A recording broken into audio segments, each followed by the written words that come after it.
আমাদেরকে দৌড়ানো শুরু করতে হয়েছিল। এখানে শহীদ মিরাজের বাবা আছেন, উনিও আমার সঙ্গে, আমি আমার অভিজ্ঞতাটা বলছি, সাক্ষী আছেন। তখন ওই আইডি কার্ড দিয়ে শুরু হয়েছিল শহীদের স্বীকৃতি আদায়ের একটা লড়াই ছিল। কিন্তু মানে আমি বলতে চাচ্ছি, জুলাই আন্দোলন লড়াইটার পরে আরেকটা লড়াই, আন্দোলন না, মানে দাবি আদায়ের লড়াই শুরু হয়ে যায়। সেটা ছিল শহীদের স্বীকৃতি আদায়, মর্যাদা আদায়ের লড়াই। তো যাই হোক, অন্যরা নিশ্চয়ই বলবেন তাদের অভিজ্ঞতার কথা। এরপরে জুলাই ফাউন্ডেশন আসলো। আমরা বারবার বলছিলাম যে আমাদেরকে একটা ঠিকানা দেন। তখন সবাইকে দৌড়াতে হতো কাদের পেছনে? সমন্বয়কদের পেছনে। এইখানে সেখানে তখন সমন্বয়করাই সব ছিল। এনিওয়ে, 18 মাস পরে এসে এখনো পর্যন্ত আমাদের এক মা আজকে আসবার কথা নারায়ণগঞ্জ থেকে, যিনি 18 মাস ধরে ওনার সন্তানের MIS বলে সরকারি ভাষায়, আমাদের ভাষার স্বীকৃতি আজ পর্যন্ত উনি পাননি। তো এটা হচ্ছে বাস্তবতা। আবার একই সঙ্গে দেখবেন যে সম্প্রতি শুরু হয়েছে ভুয়া শহীদ, ভুয়া আহত, ভুয়া যোদ্ধা, এই ধরনের বয়ান তৈরি এবং প্রচারণা।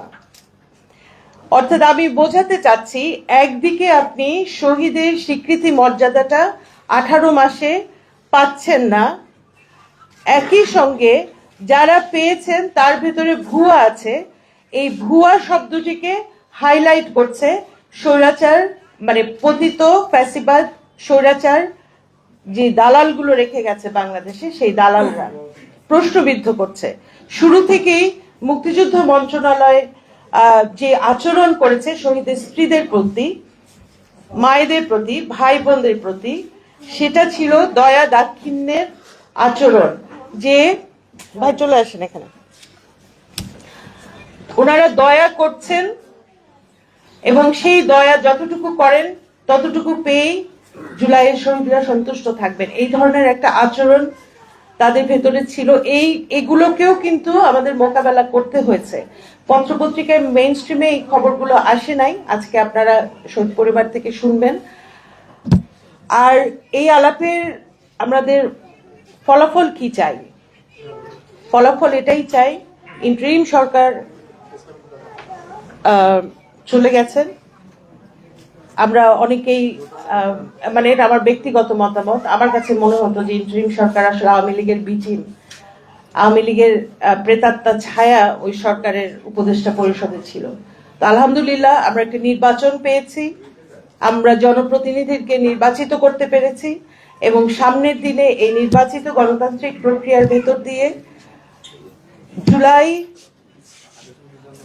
শহীদ পরিবার বলবো না, জুলাইয়ের যে মর্যাদা, যে সম্মান এবং যে স্পিরিট, সেই স্পিরিটটাকে আমরা রাষ্ট্র পরিচালনার, রাষ্ট্র সংস্কারের, রাষ্ট্রের পরিবর্তনের, পরিবার মার্জনের সমস্ত ক্ষেত্রে তার মানে কঠিন প্রভাব আমরা এবার সত্যিকার ভাবে দেখতে চাই। এখন আমরা আলোচনা শুরু করব। আমার মনে হয় আলাদা করে কাউকে আমি পরিচয় করাবো না, সময়টা বাঁচবে। যে যখন কথা বলবেন তখন তিনি তার পরিচয়টা দিয়ে কথা বলবেন। আর এটা খুব আবেগ তাড়িত একটি বিষয় হয় সব সময়, আমি জানি, আমরা সবাই জানি। তারপরেও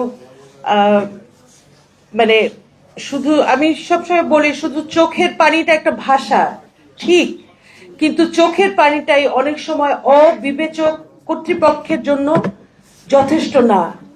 তখন একটু বলিষ্ঠ ভাষায় মানে কথাগুলো ব্যক্ত করতে হয়। আমি শহীদ পরিবারকে অনুরোধ করব আপনারা সেই ভাবে প্রকাশনাটা, মানে কষ্ট হলেও প্রকাশটা করবেন।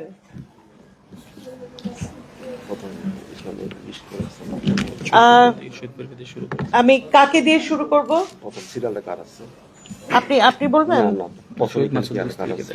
আচ্ছা, আমার এখানে শহীদ মাসুদের বিধবা স্ত্রী আছেন, আমি আপনাকে দিয়ে শুরু করি।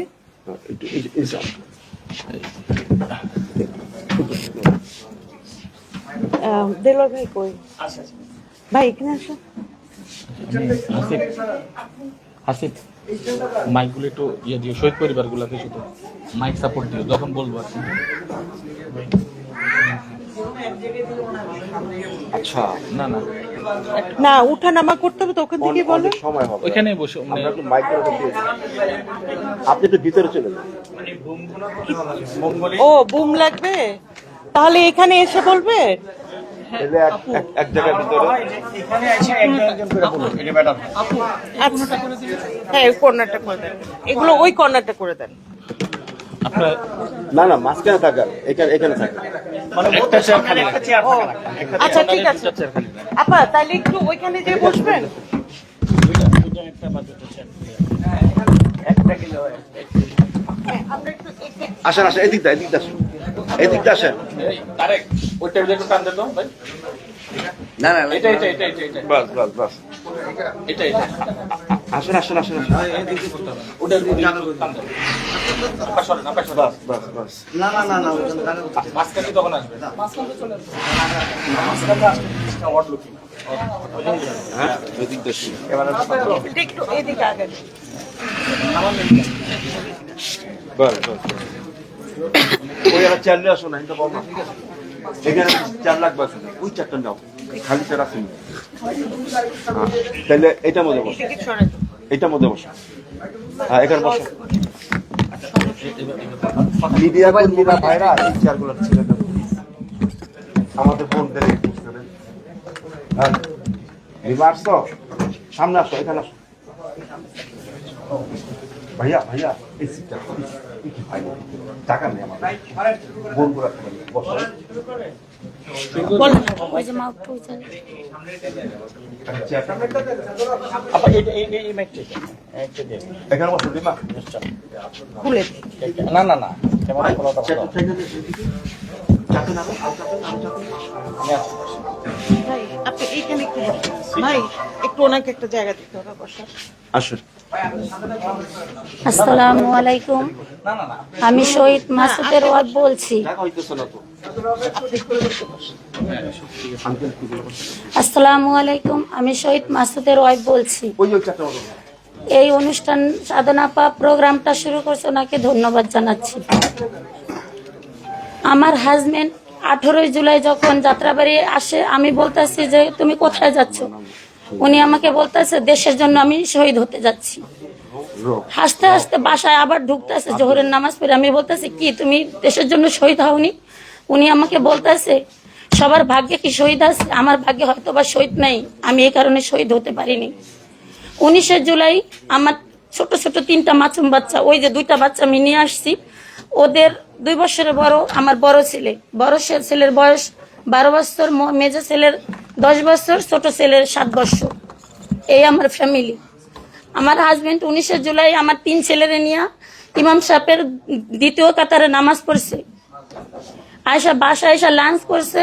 উনি রায়েরবাগ আসছে, রায়েরবাগ আসার পরে বাসায় চলে গেছে। যাওয়ার পরে আমি বলতেছি কি তুমি না শহীদ হইতে গেছো? কয় আল্লাহ যদি আমার কিসমতে শহীদ রাখে তাহলে আমি শহীদ হব। 19 জুলাই উনি 5টা 5 ঠিকই গুলি খাইলো। উনি গুলি খাওয়ার সাথে সাথে পয়রা যাওয়ার পরেই ওনার এক সাইডে গুলি মারছে, উনি পয়রা গেছে, পড়ার সাথে সাথে আর এক সাইডে কূপ মারছে। মানে নির্মম ভাবে, মানে একটা মানুষের মারার জন্য একটা গুলি যথেষ্ট। ওনারে মানে এইভাবে মারছে যে একটা গুলি লাগার পরে উনি পয়রা গেছে, পয়রা যাওয়ার সাথে সাথে অজ্ঞান হয়ে গেছে। তারপর ওনাকে আর মানে কোপায়া মানে ওনার মৃত্যুটা নিশ্চিত করে গেছে। আমার ছেলেরা পাশে দাঁড়ায় দেখছে যে হকি স্টিকার দেওয়া পিটাইছে, একটা মানুষের মাঠে একটা গুলি যথেষ্ট, এর বেশি কোনো দরকার হয় না। আমার বড় ছেলেটা বাসায় গিয়া বলে যে আম্মু আমাদের কি করলো। আমি কই কি হয়েছে বলো? বলতেছে আমার আব্বুরে আমাকে কি করলো, আমার আব্বুরে তো আমাকে কাছ থেকে নিয়ে গেল। আমি বলতেছে বাবা কি হয়েছে তুমি বলো। ও বলতেছে আম্মু আমার বাবা তো আর পৃথিবীতে নাই। তখন আমরা দৌড়াই গেছি, আমাদেরকে ওরা আবার গুলি করতে আসে। আমি দৌড়াই বাচ্চা নিয়ে আবার বাসায় আসি, আবার যাই। যখন ওরা ঢাকা মেডিকেল নিয়ে আসতেছি তখন ও চারপাশ থেকে শুধু গোলাগুলি করতেছে। আমি কই একটা আমার লাশ পালাইছেন, আর কয়টা পালাইতে চাইতেছেন? নেন আমার 3 সন্তান, আমার হাজবেন্ড যেহেতু দুনিয়া থেকে নিয়ে গেছেন, আমার 3 সন্তান নিয়ে যান, আমাকেও নিয়ে যান, যদি তারপরও আপনারা শান্তি হন। আজকে এই পর্যন্ত আমার 3টা বাচ্চা নিয়ে আমি আসি, আমার বাসায় আজও পর্যন্ত কোনো একটা লোক যায়নি যে আমি এই ফ্যামিলিটা কিরকম আছে, কি আশায় বিষয়। কেন আমার হাজবেন্ড কি দেশের জন্য শহীদ হয়নি? আমার ছোট ছোট 3টা মাসুম বাচ্চা, আমার ফ্যামিলিটা কোথায় আছে?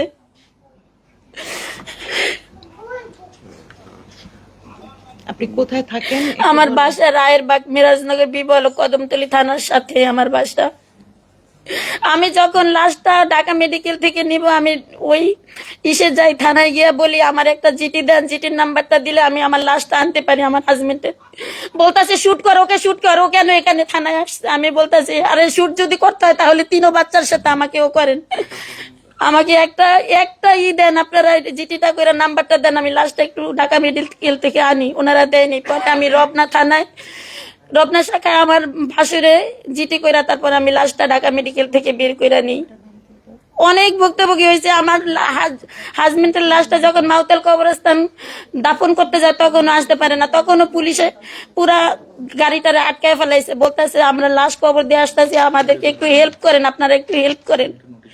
এইভাবে আসে চারো সাইডের থেকে শুধু গোলাগুলি করতেছে, গুলি মারতেছে। সব জায়গায় শুধু ভুক্তভোগী ছিলাম। ঠিক আছে, আপনাদের সবাইকে ধন্যবাদ। আসসালামু চাওয়া আলাইকুম। আছে, আপনি কোনো কিছু চান এই নতুন? আমি এই নতুন সরকারের কাছে আমার একটা আবেদন যে আমার ছোট ছোট 3টা মাসুম বাচ্চা আছে, ওর বাবা রাইখা গেছে, ওদের বাবার পাশে হয়ে যাতে এরা চাচু হিসেবে দাঁড়ায়, এটাই আমার এই সরকারের কাছে আবেদন। জি আলহামদুলিল্লাহ। আপা ওই ব্যাগটা দিয়ে এই ব্যাগটা দেন। হ্যাঁ ধন্যবাদ আমাদের শহীদ বোন মাসুদের স্ত্রী, তাকে অসংখ্য ধন্যবাদ। আমরা শহীদ পরিবারকে বলবো সংক্ষেপে মৌলিক যে আমাদের দাবিটা সেটাই বলবে, যেহেতু সময় অনেক লোকজন আমরা কথা বলবে, 2 মিনিট করে মৌলিক যে আমাদের চাহিদা আছে সেটাই সরকারের কাছে কি চাবো, আমরা আমাদের কি দাবি দেওয়া, 2 মিনিটের ভিতরে এটা শেষ করবে, যেহেতু আমাদের সময় সুযোগ অনেক কম আছে। হ্যাঁ আপা আসেন, তারপরে কি আছে দেখেন। আমার মনে হয় আপনি বলেন। আচ্ছা, এই গ্যাপে আমাদের মাঝে দেলোয়ার ভাই উপস্থিত আছেন। দেলোয়ার ভাই শর্ট অল্প করে কিছু একটু বলেন, শেষ করে। শাওনের বাবা আছে, শহীদ হ্যাঁ শাহানুর আব্বাস 2 মিনিটের মৌলিক যে রাস্তা। আসসালামু আলাইকুম। আমি শহীদ সাদাত হোসেন শাওনের বাবা। বলা গেল বাংলা আমার। আজকে দীর্ঘ 18-19 মাস হয়ে গেল গা, কিন্তু সবার কবর পাকা হইল, আমার শাওনের কবরটা এখনো পাকা হয় নাই। আমার শাওনের কবর দেখতে যেতে হলে আমাদের রাস্তা নাই, মানুষ অনেক কষ্ট করে যাইতে হয়, আমাদের কবরস্থান যাইতে হলে অনেক প্যাক পানি ভেঙে যেতে হয়, কিন্তু রাস্তা নাই, আমার রাস্তাটাও নাই, এমনকি বর্তমানে কবরটাও পাকা হয় নাই। এই যে একটা রমজান মাস গেল, আজ পর্যন্ত একটা মানুষ যায় বলো নাই যে শাওনের কবর কোথায়, একটু শাওনের কবরটা জিয়ারত করে আসি, একটু দেখে আসি, তার পরিবার কি আছে না খাইছে একটু দেখে আসি, কিন্তু আজ পর্যন্ত কেউ আসে নাই। সরকারে বলছে, আমাদের নতুন সরকারে বলছে যে আপনাদের বিচার হবে। যে ইউনূস সরকার আমাদের সন্তানদের রক্তের উপর দাঁড়ায় বসছিল ক্ষমতায়, উনি তো বিচার করতে পারেন নাই, তাহলে আর বিচার কে করব? উনি তো, আমি মনে করি উনি পেসিসের লোক ছিল, তাই বিচার করতে পারে নাই, হাসিনার লোক ছিল উনি। তো এখন বর্তমানে বাংলাদেশ সরকার নতুন আসছে, ওনার কাছে আমার একটা অনুরোধ, আমার শাওনের কবরটা যেন পাকা হয়, আর রাস্তাটা যেন একটু দ্রুত হয়। শহীদ সাদাত হোসেন শাওনের সেনবাগ থানার মধ্যে উনি একজনে শহীদ হয়েছে, আর কোনো শহীদ নাই। এমনকি বাংলাদেশের মধ্যে শহীদ সাদাত হোসেন শাওনী একজনে, তো আপনারা বিচারটা করবেন, সকল শহীদের বিচার করবেন। এটা আপনি বলে দিচ্ছেন, আপনি প্রতিশ্রুতি দিচ্ছেন। এই প্রতিশ্রুতিতে আপনি যদি লড়েন, তাহলে আপনার ইমেল আপনি নষ্ট করবেন। এই আশা ব্যর্থ করে আমি আমার বক্তব্য এখানে শেষ করলাম। আসসালামু আলাইকুম রহমতুল্লাহ। ধন্যবাদ। ধন্যবাদ আমাদের ভাইকে। এই আমাদের যাত্রাবাড়ি শহীদ পরিবারের যিনি আহ্বায়ক, শহীদ মিরাজের বাবা রৌফ ভাই, আপনাকে কিছু বলবার জন্য বলছি। বিসমিল্লাহির রহমানির রহিম। প্রিয় সাংবাদিক, মিডিয়া কর্মী ভাইয়েরা এবং আমাদের শহীদ পরিবার, মা ও বোনেদের আজকে এখানে আসার জন্য সবাইকে আন্তরিক এবং শুভেচ্ছা, এবং শহীদ পরিবার পক্ষ থেকে মিডিয়া কর্মী বাবাদের ভাইদেরকে আন্তরিক অভিনন্দন এবং ভালোবাসা। পবিত্র রমজান মাস, আজকে রোজা মুখে আল্লাহ পাক এই দিনে অনেক কিছু আল্লাহ পাক দিয়েছে, আমরা নিতে পারছি না। যাই হোক, জুলাই 5ই আগস্ট এইভাবে আসে নাই। জুলাই বলতে একটা সংগ্রাম, আগস্ট বলতে একটা সংগ্রাম। জুলাই আসবে, আগস্ট আসবে, সব চলে যাবে, দিনের পর দিন যাবে, মাসের পর মাস যাবে, কিন্তু আমাদের শহীদ সন্তানরা, ভাইয়েরা, বাবারা কেউ আর আসবে না। আপনারা জানেন, জুলাই 5ই আগস্ট যে মাফিয়া হাসিনা পেটুয়া বাহিনী, পুলিশ দিয়ে, আওয়ামী লীগ, যুবলীগ, ছাত্রলীগ যেভাবে আমাদের সন্তানদের উপরে অত্যাচার, নির্বিচারে গুলি, কেন? আমাদের তো কোনো দোষ ছিল না। আমার সন্তানরা প্রতিবাদ করতে গিয়েছিল, সুন্দর একটা রাষ্ট্রের জন্য প্রতিবাদ করতেছিল, তার জন্য তারকে জীবন দিয়েছে। আপনারা জানেন, সারা বাংলাদেশে উত্তরা, সাভার, আশুলিয়া, চাঙ্গারপুর এবং যাত্রাবাড়ি, সবচেয়ে থেকে ফ্যাসিবাদ হয়েছে যাত্রাবাড়িতে। সেই যাত্রাবাড়ি গণহত্যা যে পুলিশগুলো চালিয়েছিল আমার সন্তানের মিরাজের উপরে, আপনারা দেখেছেন সোশ্যাল মিডিয়াতে, আল জাজিরাতে, প্রথম আলো সাংবাদিক পত্রতে দেখেছেন যে মিরাজ তার হাতে পতাকা নিয়ে, তার মাথায় পতাকা নিয়ে, তার বন্ধুরা 9 জন নিয়ে রাজপথে ছিল সেদিন প্রতিবাদ করার জন্য। তার জন্য তাকে জীবন দিতে হয়েছে। তাই আমি আজকে আমাদের রক্তের বিনিময়ে যে বাংলাদেশে যে আমাদের সরকারকে আমরা আগামী 12 তারিখে ভোটের মাধ্যমে যে আমরা আমাদের জনগণের যে একটা আকাঙ্ক্ষা আমরা জানিয়েছিলাম, হা ভোটের মাধ্যমে জনগণের প্রত্যাশা, এই সরকারের পক্ষ থেকে যে আমরা বলেছিলাম হা ভোট, সে হা ভোটের কি আমরা ফলাফল পেলাম? কি চাইলাম আর কি পেলাম? তারা মুখে বলে একটা, অন্তরে তাদেরকে আরেকটা। আমরা চাই জুলাই সনদ আগামীতে পার্লামেন্টে যারা শপথ গ্রহণ করেছিলেন, আমি সোশ্যাল মিডিয়াতে সবসময় বলেছিলাম, যারা আগামীতে পার্লামেন্টে আপনারা শপথ গ্রহণ করবেন, সেদিন শহীদ পরিবার, আহত পরিবার 5 জন করে সদস্য হইল সেদিন সাক্ষী হিসাবে থাকবে। তারা আমাদের কথা রাখে নাই। এই মাফিয়া তো দেখতেছি আরেক মাফিয়া। এই মাফিয়াকে আমরা বলতে চাই যে সংসদ ভবন শহীদের রক্তকে ভুলে না যেয়ে শহীদের সম্মান যাতে ফিরিয়ে দেয়, জুলাই সনদ যাতে ফিরিয়ে দেয়, শহীদের সম্মান যাতে ফিরিয়ে দেয়, আমরা এটা প্রত্যাশা করব। আগামী দিন নাই, কোনো পদ চাই নাই, কোনো মন্ত্রী চাই নাই, চেয়েছি শুধু একটাই, শহীদের সম্মান, শহীদের ইজ্জত, শহীদের মর্যাদা, জুলাই সনদ। এই জুলাই সনদ প্রত্যেকটা নাগরিকের এমন কি কি তাদের চাহিদা ছিল সবকিছু লেখা আছে, কেন তারা আজকে দিচ্ছে না? তাহলে কি আমরা বলবো যে ভারত থেকে উনি সিগনেচার দিয়ে এসেছেন? আজকে দেখেন পুরা জায়গার ভিতরে আওয়ামী লীগকে আপনার হলগুলো খুলে দিয়েছে। যাত্রাবাড়িতে আমরা দেখেছি আওয়ামী লীগ থাকতে পারে নাই। এই বিএনপি যখন ক্ষমতা আসলো সেদিন থেকেই আপনাকে আওয়ামী লীগ সব পূর্ণ বাসনা খুলে দিতেছে। আজকে আমরা দেখেছি আন্তর্জাতিক ট্রাইব্যুনালের বিচারপতির এখানে থেকে যে একটা লোককে, ফেরেস্তার মতন লোক, শহীদদের নিয়ে মামলা মোকদ্দমার উনি যা করতে চেয়েছিল এখান থেকে তাদেরকে সরাই দিল। বাংলাদেশ ব্যাংকের এখানে যে গভর্নর ছিল সেই গভর্নরকে আপনি সরিয়ে দিয়ে একটা ঋণ খেলাপিকে বসে দিল। জনগণ কি পাবে? আরে ভাই, একটা শিয়ালের কাছে মুরগি দেন, শিয়াল কি গ্রান নেবে নাকি এটা চুষবে? তাই আমি আজকে কঠোরভাবে বার্তা দিচ্ছি, আগামী দিনে যদি জুলাই সনদ আপনি পার্লামেন্টে না ঘোষণা করবেন, সারা বাংলাদেশে শহীদ পরিবার, আহত পরিবার নিয়ে আমাদের দাবি আমরা এখানে আমরা নিয়ে যাব ইনশাল্লাহ। প্রতিটা শহীদ পরিবার রক্ত দিয়ে জনাব তারেক রহমান, আপনাকে শ্রদ্ধার সাথে বলতে চাই, আপনি ক্যামেরায় টিভির পর্দার মধ্যে ছিলেন, শহীদের রক্তের জন্য আপনি বাংলাদেশে এসেছেন, আপনার মাথায় যত মামলা ছিল সব প্রত্যাহার করেছিলেন। কোনোদিন কল্পনা করতে পারেন নাই যে আমি বাংলাদেশের মাটিতে আমাদের শ্রদ্ধায় বেগম খালেদা জিয়াকে আপনি ধরতে পারবেন। আজকে এই জুলাইদের রক্ত, জুলাই না হলে, আগস্ট মাস না হলে আপনি এই বাংলাদেশ আসতে পারতেন না। তাই আমি বলবো, জুলাইকে সম্মান করে, জুলাইদের যোদ্ধাদের রক্তের বিনিময়ে আপনি বাংলাদেশে আপনি এসেছেন, তাই বলতে চাই, সম্মান করে জুলাই সনদটা আপনি দিয়ে দেন।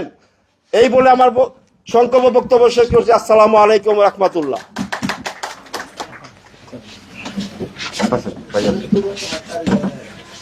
ধন্যবাদ শহীদ মিরাজের বাবাকে। এখন আমাদের মাঝে দেলোয়ার হোসেন ভাই উপস্থিত আছেন, উনি নিজের পরিচয় দিয়ে আপনার আসসালামু আলাইকুম। প্রথমেই শ্রদ্ধা জানাচ্ছি জুলাই গণ অভ্যুত্থানে এই বাংলাদেশকে পুনরায় স্বাধীন করার জন্য আমার যে ভাইয়েরা রক্ত দিয়েছে, শহীদ হয়েছে, তাদের প্রতি শ্রদ্ধা জানাচ্ছি। যারা আহত হয়েছে, যারা পঙ্গু হয়েছে, তাদের প্রতি এবং শ্রদ্ধা জানাচ্ছি। আজকে এখানে যারা উপস্থিত আছেন জুলাই শহীদ পরিবার, তাদের প্রতি এবং শ্রদ্ধা জানাচ্ছি। আমাদের যে প্রিন্ট মিডিয়া ভাইয়েরা আছেন, আসসালামু আলাইকুম। আমি মোহাম্মদ দেলোয়ার হোসাইন, জুলাই সংগ্রাম পরিষদের সিনিয়র ভাইস প্রেসিডেন্ট এবং বাংলাদেশ জাস্টিস অ্যান্ড ডেভেলপমেন্ট পার্টির চেয়ারম্যান। আজকে